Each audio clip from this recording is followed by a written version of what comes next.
Before we get started, if you're new to this channel, make sure to like and subscribe. Now, let's dive into recap. The story begins with the protagonist, Vicer van Baskerville, a loyal hound of the Baskerville family. His head rested on a guillotine, sentenced to death on false charges of associating with the Demon Clan. As he faced his execution, he made a vow.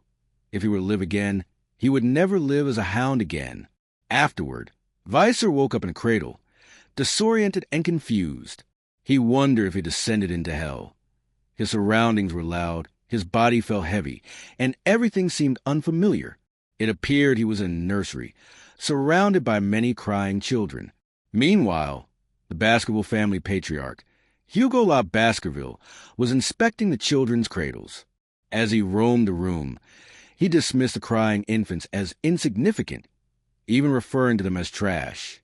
However, when he approached Vicer, he noticed that the child was quieter than the others. Intrigued, Hugo ordered for Vicer to be moved to the Cradle of Swords, and his attendant obeyed without question. As Vicer lay in the cradle, he looked up at Hugo with pure hatred in his eyes.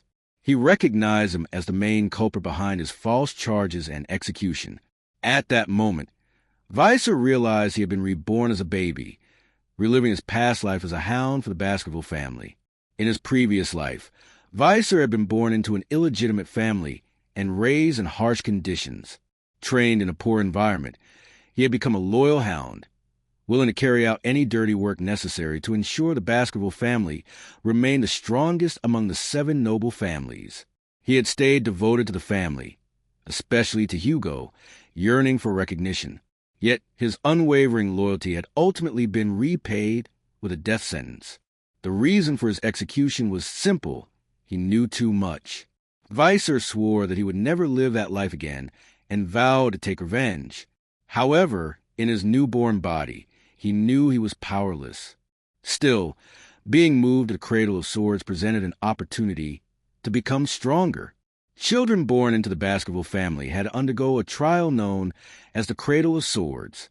They were thrown into a maze of blades and, upon surviving, had to reach the Styx River for an evaluation of their potential. The legendary river had the ability to turn a child's body into iron, but only a limited number could receive its blessing. Reaching it first was crucial.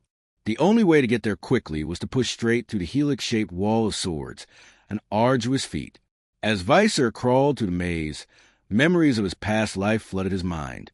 Previously, his siblings had cast him aside, depriving him of the blessing he had desperately needed. But this time, things would be different. He was determined to monopolize the Styx River's power for as long as possible. As he pressed forward, he suddenly fell into the Styx River. The water seeped into his body and bones through his open wounds, causing excruciating pain. But Vicer knew he had to endure it. This opportunity was too precious to let slip away. Outside the maze, the attendants were shouting for him to come out, fearing he would die if he stayed underwater too long. But Vicer held on, determined to absorb as much of the river's power as possible. Meanwhile, Hugo watched with a glint of expectation in his eyes. Turning to the Baskerville family's head butler, John Barrymore, Hugo asked how much time had passed since Vicer entered the river. Barrymore responded that it had been around 7 minutes. Hugo laughed, remarking that Vicer might die. The attendants looked at him in concern, pleading for the patriarch to intervene. Finally, Hugo called out to Vicer, telling him to come out of the water. But Vicer was too focused on absorbing the Styx River's power to listen. He kept repeating to himself, "Endure, endure, endure." As water entered his mouth, he began to sink. His body was reaching its limit. Just as it seemed he was about to drown, Hugo pulled him out with a smug smile. He commented on how greedy Vicer was, even drinking the water of the Styx River. Then Hugo noticed something unusual. Vicer already had teeth.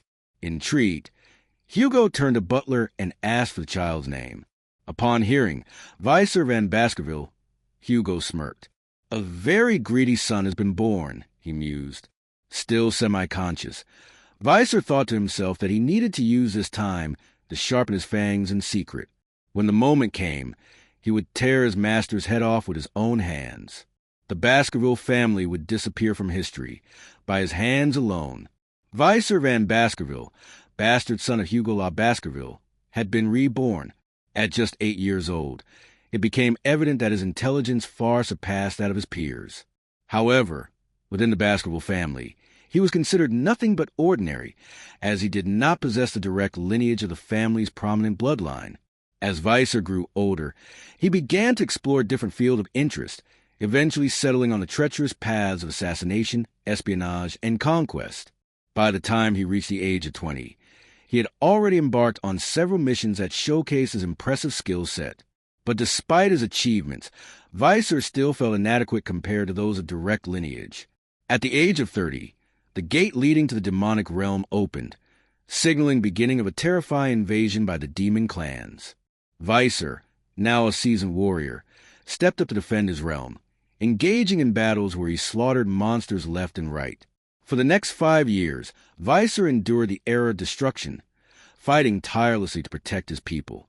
When the long war finally ended, it was the humans who emerged victorious.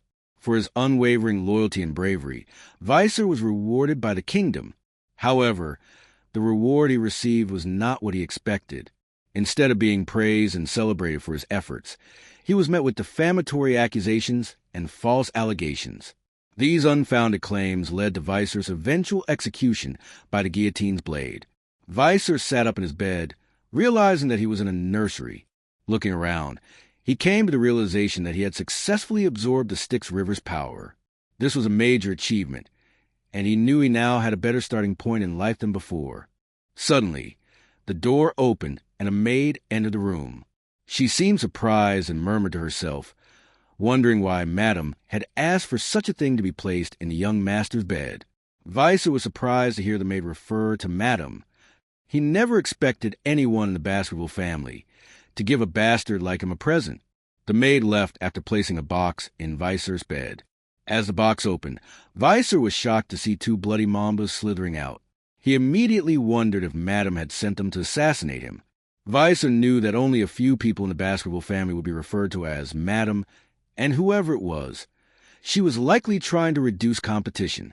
As the mambas hissed at Vicer, he realized they could kill all the babies in the nursery. However, with his bare hands, he caught both of them. Filled with hatred, he thought to himself that he would bring the entire Baskerville family down with his own 2 hands. The next day, the people of Baskerville were shocked to find the child sleeping peacefully next to the dead vipers. All the nannies on shift that night were executed after being tortured, yet the reason for the viper's appearance remained unknown. Only the young Hound, Vicer, knew the truth.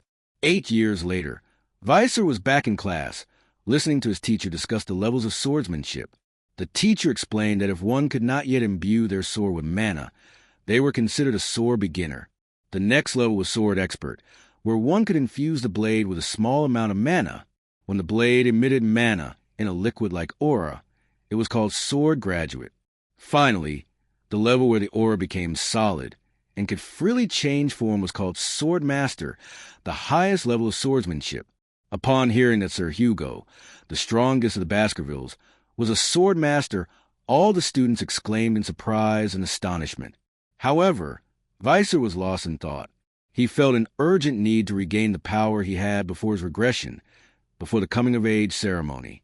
The teacher noticed Vicer's distracted state but thought highly of him, knowing that he had earned a strong physique by surviving in the Styx River for 7 minutes. The teacher believed Vicer was far more talented than the other students, and that the patriarch would be pleased to know of his progress. As Vicer was deep in thought, calculating how many years it would take to kill Hugo, he failed to notice the triplets glaring at him with malice. After class ended, they pushed him and started mocking him. "Garbage Van," they sneered, laughing. They taunted him about the rumors of him diving into the Styx River and strangling 2 vipers to death as a baby. Vicer recognized the triplets immediately. They were the same ones who had stabbed him in his past life when he was fleeing after the defamation. They were known as Hugo La Baskerville's Trident, and their names were Hurl La Baskerville, Middleborough Baskerville, and Lura La Baskerville, each of them only 9 years old. The triplets continued to taunt him. "Stop lying," one of them said, shoving him again. "We don't like you."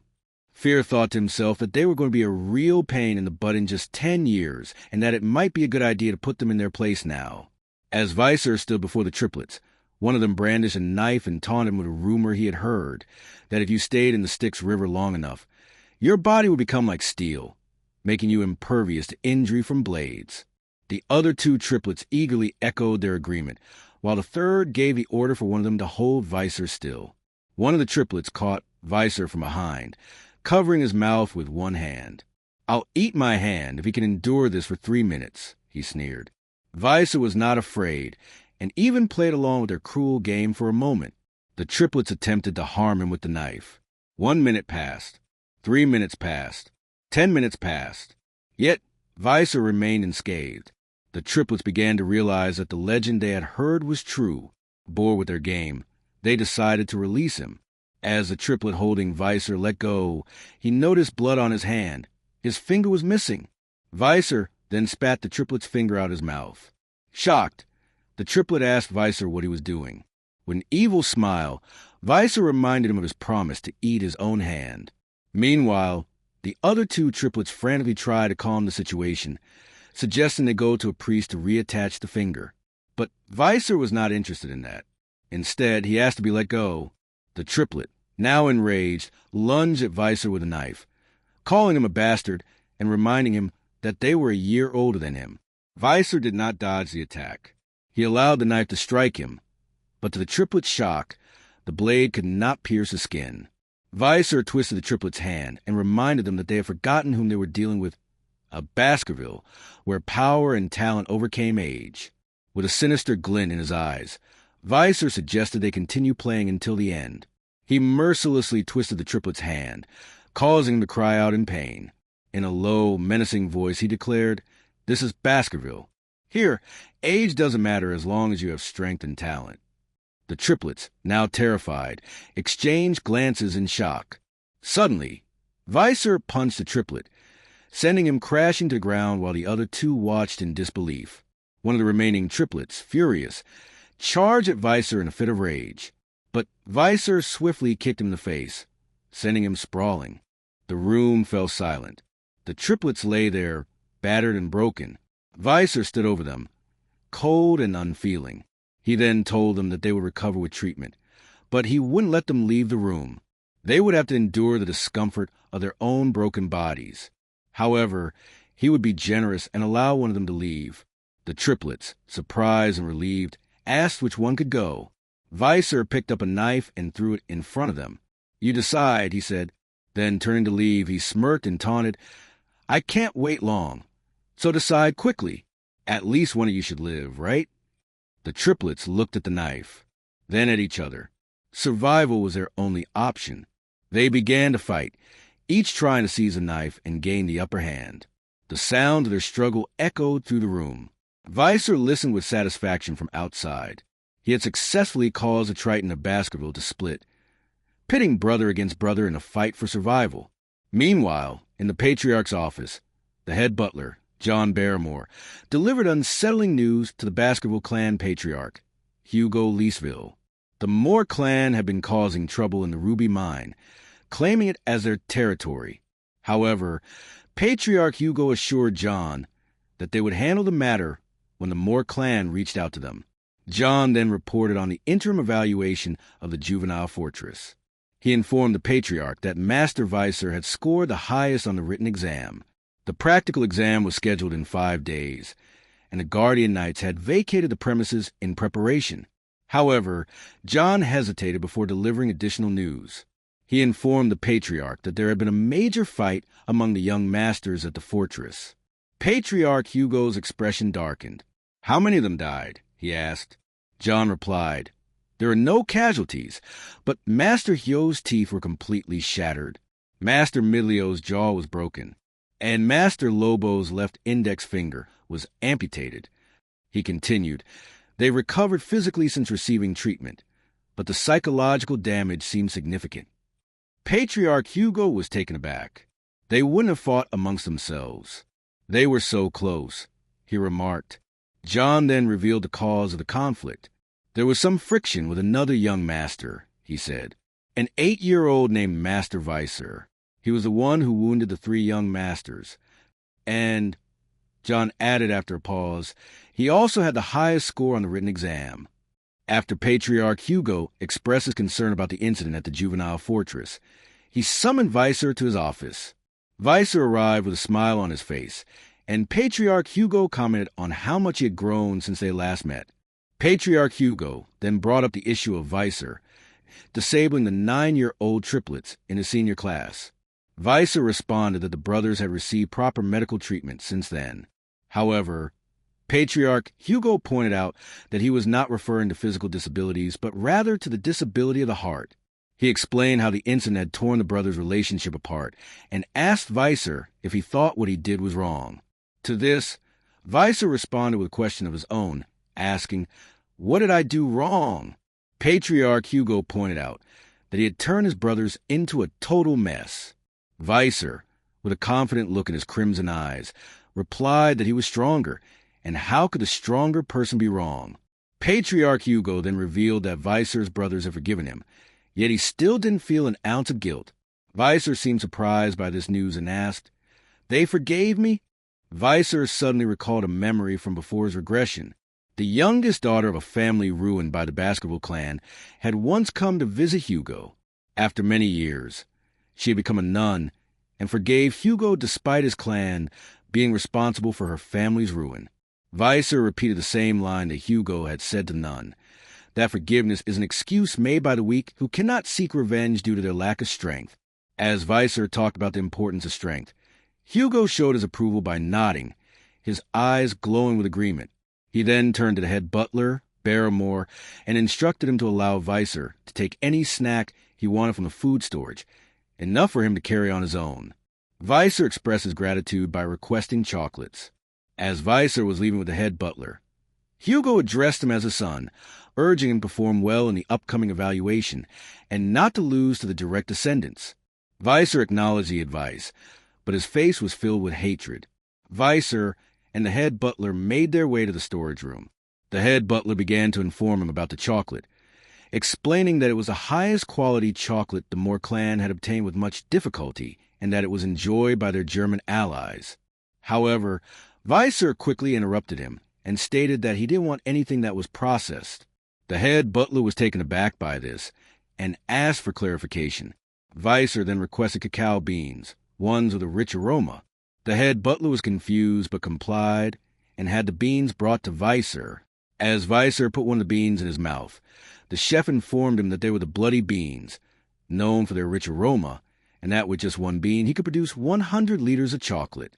The head butler watched as Vicer ate the bitter bean and thought to himself that Vicer must really love chocolate to eat something so bitter on its own.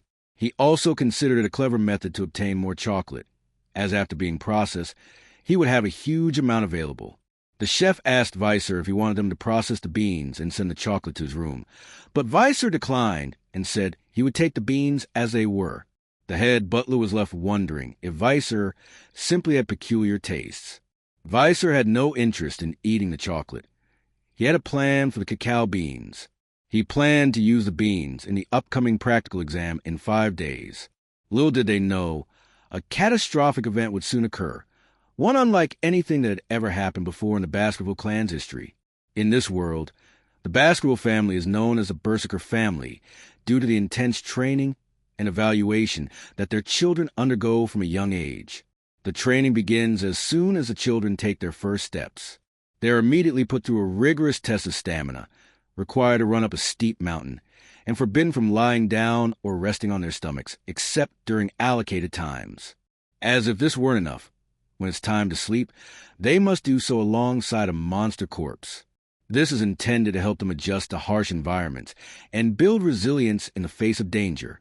These extreme practices are what make the Baskerville family feared and respected throughout the land. After this period of grueling training, the children reach the age of 8 and the real test begins.